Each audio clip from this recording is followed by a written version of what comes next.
Et donc, on va passer à son petit cousin, qui est donc le dispositif de Normandie, qui est beaucoup, beaucoup moins connu pour le coup, je pense.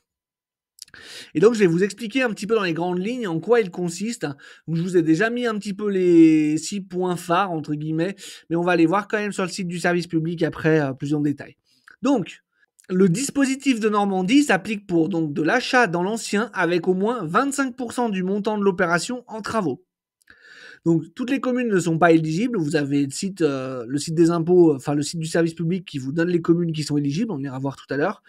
Bien évidemment, vous avez le plafonnement des loyers sur ce dispositif comme en Pinel. Dans les travaux, il faut qu'il y ait au moins 2 actions de travaux d'économie d'énergie, il me semble, on verra ça tout à l'heure. Vous aurez, comme dans le Pinel, le plafonnement des ressources du locataire, c'est-à-dire que vous ne pourrez pas louer à tout le monde, il faut que vos locataires gagnent moins d'un certain montant pour que vous puissiez leur louer le bien. Et donc la défiscalisation est sur une période de 6 à 12 ans, comme le Pinel, 6, 9, 12. On est sur les mêmes durées. On va se rejoindre tout de suite sur le site du service public pour voir en détail les infos supplémentaires qu'ils ont à nous dire sur ce dispositif. Voilà, donc on se retrouve sur le site économie.gouv.fr. Encore une fois, vous aurez le lien de l'article en description, comme d'habitude. Donc, rénovation d'un logement ancien, tout savoir sur la réduction d'impôt de Normandie. Alors, bon, là, on va pas s'attarder sur ces parties-là.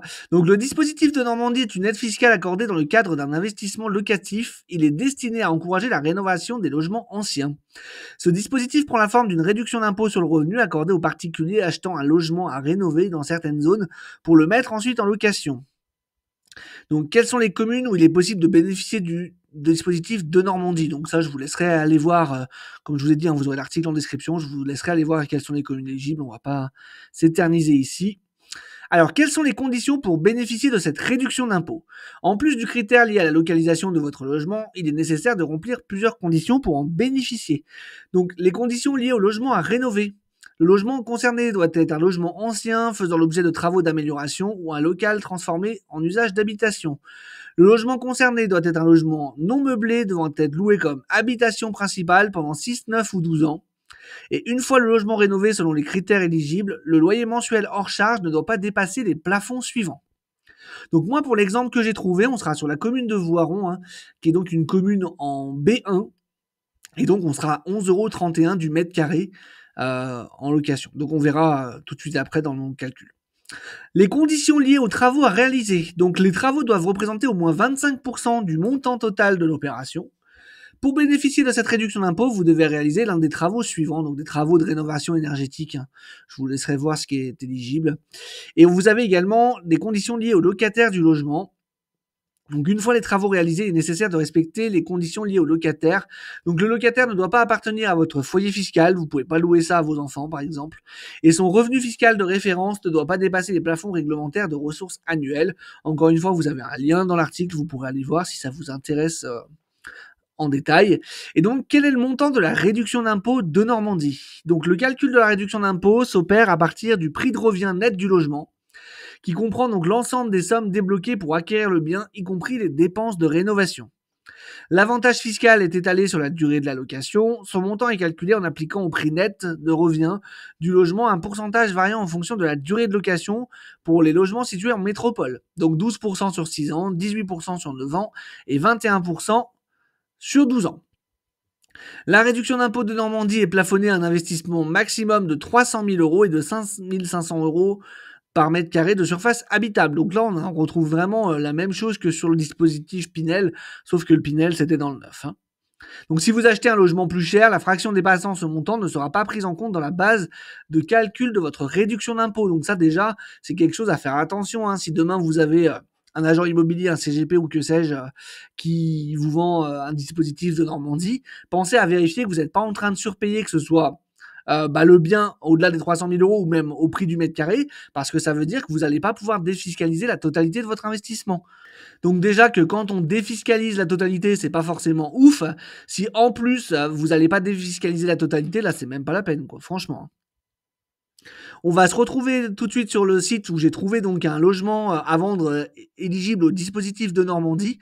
Donc je vous retrouve sur le site de l'annonce, comme ça on va regarder ça en détail. Et puis derrière, on fera les calculs pour l'exemple.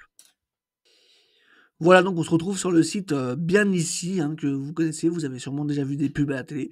Donc appartement 3 pièces de 62 mètres carrés sur la commune de Voiron à 132 000 €. Voilà, il y a pas grand chose d'autre à dire. Vous avez le descriptif, on va pas s'éterniser dessus. Ce que je voulais vous montrer, hop, éligible à la loi de Normandie, donc juste ici. Donc voilà, faut bien vérifier ça quand même. Faut bien vérifier aussi que sur la commune sur lequel vous investissez, soit bien une commune, qui soit listée sur le site de l'État, hein, ce qui est bien le cas de Voiron, j'ai été vérifié. Voilà, donc on va se baser du coup sur ce bien-là, ce 3 pièces de 62 mètres carrés sur la commune de Voiron pour notre exemple. Et donc, on se retrouve pour les calculs du cas concret. Donc, je vous ai détaillé un petit peu comment j'ai procédé au calcul. J'espère que j'ai pas fait d'erreur parce qu'il m'arrive parfois de faire des fautes d'inattention. Donc, si vous remarquez une erreur, n'hésitez pas à me dire en commentaire si j'en ai fait une, hein. C'est tout à fait possible que ce soit le cas. Donc, voilà. Donc, on est bien sur un achat d'un T3 sur la commune de Voiron de 62 mètres carrés à 132 000 €, comme on l'a vu sur l'annonce juste avant. Donc, pour rappel, il faut que, que les travaux représentent au moins 25% du montant du projet. Donc, on est obligé de rajouter 44 000 € de travaux. Ce qui nous fait donc un projet total à 176 000 €. Le plafond du loyer en zone B1, on a vu tout à l'heure, c'était 11,31 € le mètre carré. Donc, dans notre exemple, ça nous fait 701,22 € de loyer maximum.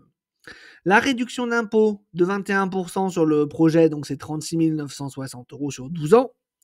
La mensualité de prêt, encore une fois, meilleur taux est mon ami. J'ai pris donc les 176 000 € à 3% sur 300 mois. J'ai été sympa, hein, parce que 3%, c'est un taux qui est quand même ultra canon, hein, donc voilà. Ça nous fait du 884 € par an. Les frais de notaire, c'est pareil, j'ai été faire une simulation sur un site de notaire. Ça nous donne pour un bien dans ces prix-là 11 000 €. Et donc, j'ai calculé la fiscalité des revenus fonciers. Donc, c'est bien loyer x 12 moins les intérêts d'emprunt que j'ai été simulé sur un site qui permet de faire des tableaux d'amortissement, qui est plutôt bien pratique. Plus taxes foncières, plus les charges de syndic, plus l'assurance propriétaire non occupant. Voilà, donc ça nous fait 892,43 € d'impôts fonciers, donc impôts plus prélèvements sociaux, hein, bien évidemment, soit 10 709,16 € pour 12 ans.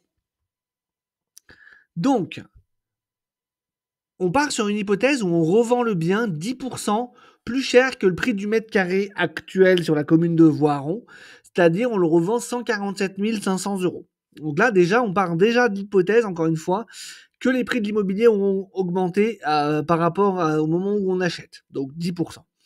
Donc l'effort d'épargne là-dessus, donc on a 701,22 € de loyer, on enlève 884 € de mensualité de prêt, 100 € de charges diverses. Donc les charges diverses, c'est les charges de syndic, la PNO, la GLI, voilà toutes ces choses-là.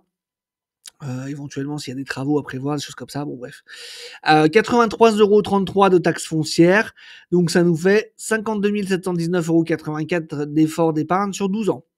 Donc la renta finale, donc c'est 147 500 qui est donc notre prix de revente, plus 36 960 € d'économie d'impôt, auquel il faut retirer du coup 52 719,84 € d'effort d'épargne, 10 709,16 € de fiscalité, 11 000 € de frais de notaire que vous avez payés bien évidemment et qui doivent être compris dans le bien, dans l'opération.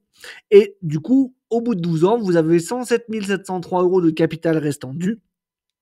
Ce qui fait qu'au final, sur cette opération, vous êtes à 2328 €. Donc déjà, on peut se dire, on n'est pas en perte. C'est déjà pas mal, on a une certaine rentabilité. Sauf que j'ai pas compté les frais de dossier du prêt, j'ai pas compté les frais de garantie pris par la banque, j'ai pas compté non plus les intérêts intercalaires que vous allez payer pendant la durée des travaux. J'ai pas non plus compté le fait qu'il y avait potentiellement des travaux à refaire sur les 12 ans et qu'il y aurait eu potentiellement de la vacance locative sur le Pinel. Donc en fait, je pense que si vous comptez tout ça, réellement, vous êtes encore une fois dans le trou. Et il y a une autre chose que je n'ai pas compté, que ce soit sur l'exemple numéro 1 ou sur celui-ci non plus, parce qu'alors là, sinon, c'est même pas la peine, c'est l'inflation. Parce qu'en fait, l'objectif d'investir, c'est pas juste de faire un rendement. L'idée, c'est quand on investit, c'est de faire un rendement supérieur à l'inflation pour gagner en pouvoir d'achat ou en tout cas ne pas s'appauvrir. Là, si je dois compter des rendements nets d'inflation, bah, laisse tomber, hein, c'est même pas la peine, hein. Déjà que sans compter l'inflation, on est déjà dans le trou. Voilà. Donc, vous voyez, malheureusement, le dispositif de Normandie ne s'en sort pas mieux que son cousin, le dispositif Pinel. Alors encore une fois, hein, ça vaut pour le Pinel, ça vaut pour le de Normandie. Les calculs que je vous montre, c'est sur des exemples que j'ai pris au hasard, hein, mais est-ce que ça veut dire que il y a aucun Pinel ou aucun de Normandie qui n'a jamais été rentable et qui ne le sera jamais? Bien sûr que non. Bien sûr que non, encore une fois.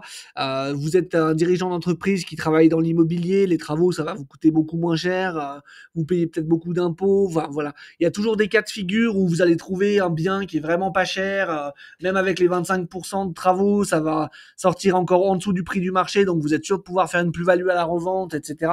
Bon, il y a toujours des hypothèses, des cas de figure qui font que ça peut être rentable, mais honnêtement, si vous vous lancez là-dedans, prenez vraiment le temps de faire tous les calculs et surtout ne faites pas confiance que à la personne qui essaye de vous vendre ce dispositif ou ce bien en question pour vous faire les calculs. C'est-à-dire que bah, vous écoutez ce qu'il a à vous dire, bien évidemment, mais essayez d'avoir un second avis ou un troisième avis d'une personne qui est indépendante de la situation, qui a aucun intérêt à ce que vous achetiez ce bien, pour faire les calculs et pour que vous sachiez réellement où vous allez et pour voir si réellement à la fin vous allez être gagnant ou pas. Et surtout, ne surestimez pas le potentiel de hausse des prix de l'immobilier. Parce que oui, l'immobilier, ça peut aussi baisser. On s'en est rendu compte sur ces 3-4 dernières années. Je pense qu'il y en a certains qui l'avaient oublié. Mais encore une fois, le de Normandie, il existe depuis aussi longtemps que le Pinel, si ce n'est plus.